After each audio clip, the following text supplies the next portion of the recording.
All right, let's dive right in. If you really want to understand how economists think about the long-term health of an economy, you absolutely have to master the classical perspective. It's the foundational bedrock for figuring out production, employment, and how markets naturally balance themselves out over time. In today's explainer, we're going to rigorously deconstruct this framework from first principles. We're going to zero in on wage price flexibility, dig into the mechanics of the classical labor market, and explore the classical full employment model. We'll also unpack a truly fascinating concept known as Say's Law. Here is our agenda for today's explainer.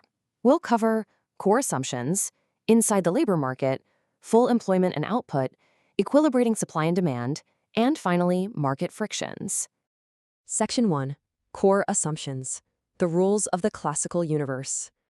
To begin our analysis, we first need to lay down the foundational rules that govern classical macroeconomic theory. Now, the classical's full employment model operates optimally in the long run, and it relies heavily on a core concept called market clearing. In the classical universe, we assume markets clear perfectly. So what does that actually mean for us? Well, it assumes total wage price flexibility. It implies that any individual who truly wants a job will simply lower their wage asking price until they get hired. In this framework, there's literally no such thing as involuntary unemployment. Prices and wages are perfectly elastic, adjusting instantly so that the quantity of labor supply exactly matches the quantity demanded. Now, while we are heavily focused on the classical assumption today, it's absolutely essential to contrast it with the new Keynesian view so we can grasp why this matters. The classical school champions the idea that markets clear automatically because individuals rationally maximize their outcomes. On the flip side, the new Keynesian school argues that, well, markets frequently fail to clear. They point out that, in reality, prices and wages are often sticky. They adjust sluggishly because changing prices actually costs money and information is rarely perfect. New Keynesians argue this stickiness is what causes periods of high unemployment.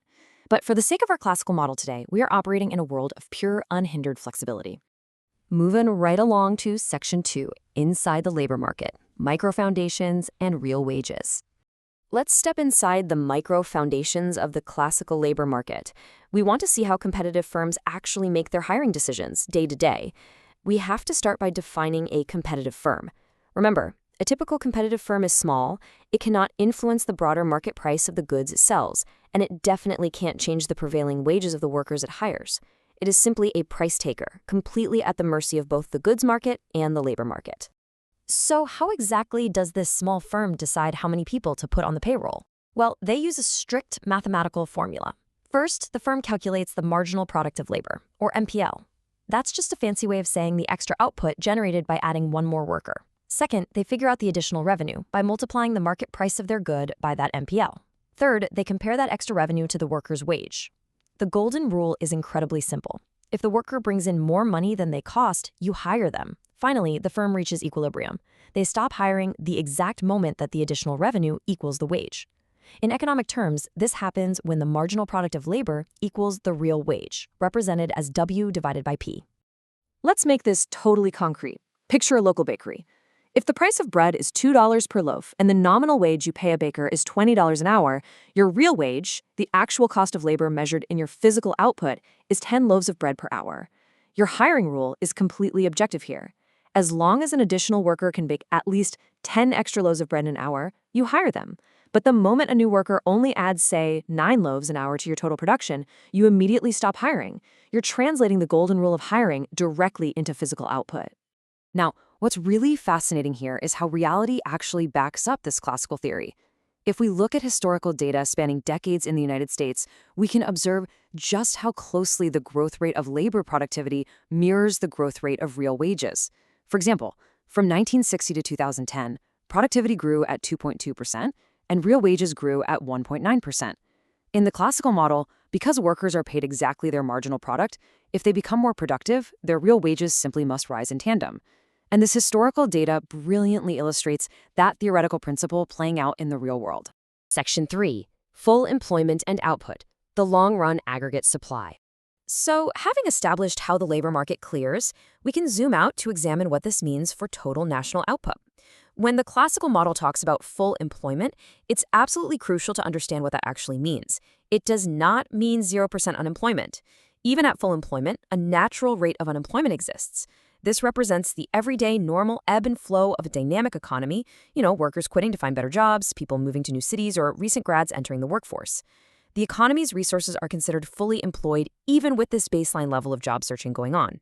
Because we are assuming prices and wages are perfectly flexible and the labor market clears, our total economic output is firmly anchored by physical realities. In the classical long run, the long-run aggregate supply curve is completely vertical. Why is that? Because the total amount of goods and services an economy can produce is dictated strictly by its available capital, its labor force, and its current technology. The overall price level in the economy doesn't change this physical capacity at all. A vertical curve means output is stubbornly fixed at the full employment level, regardless of inflation or deflation. Section 4. Equilibrating supply and demand, Say's law and the circular flow. This brings us to a massive theoretical juncture. The classical model relies heavily on Say's law, which essentially states that supply creates its own demand. The core idea is that the very act of producing goods generates the exact amount of income necessary to buy those same goods. But as a Socratic professor might challenge you, what if households don't spend all their income? What if they decide to save a chunk of it? Doesn't that break the loop? Doesn't that leave goods just sitting unsold on the shelves, completely destroying the classical full employment model? The answer lies in the incredible efficiency of the circular flow. Money doesn't just vanish into thin air when it's saved. While a household's outflow goes to consumption, taxes, and private saving, those saved dollars flow directly through financial markets like banks and bonds. They eventually become the exact investment capital that firms borrow to build new factories or buy new equipment. So saving doesn't represent a leak in the system at all. It represents a seamless transfer of spending from consumers to businesses. And what orchestrates this delicate transfer? The interest rate. The interest rate acts as the crucial price mechanism balancing the whole market.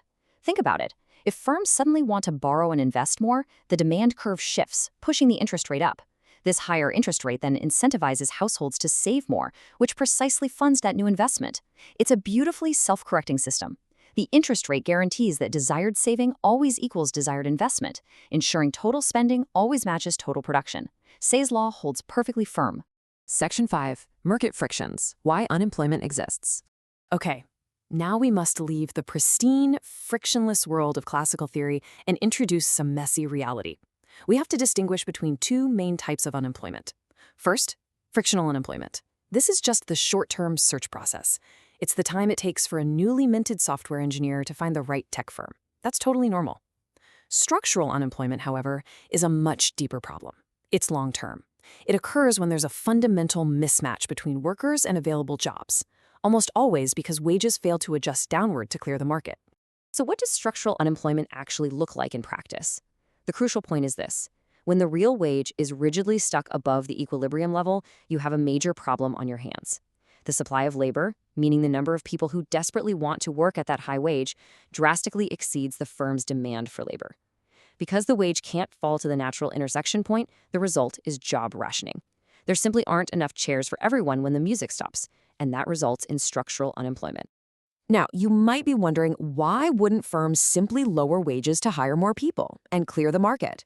Well, it comes down to three main causes of wage rigidity. Number one, minimum wage laws set a legal floor, completely preventing wages from dropping to equilibrium. Number two, the monopoly power of unions uses collective bargaining to push wages above market rates. But the third cause is perhaps the most fascinating: efficiency wages. This is when firms voluntarily choose to pay higher wages. They aren't forced by the government or a union. They do it because they genuinely believe it boosts their bottom line. To really grasp efficiency wages, consider this principle. The more a firm pays its workers, the greater is their incentive to stay with the firm, decreasing the time and money spent hiring and training new workers. Efficiency wage theory argues that it is actually highly profitable for firms to maintain above equilibrium wages. Why? Because it reduces costly labor turnover, it attracts a much higher caliber of talent, and it motivates employees to work harder so they don't lose such a sweet gig. It's a rational choice by the firm that inadvertently causes unemployment for others in the broader market. And hey, this isn't just theoretical. Henry Ford famously proved this efficiency wage concept way back in 1914.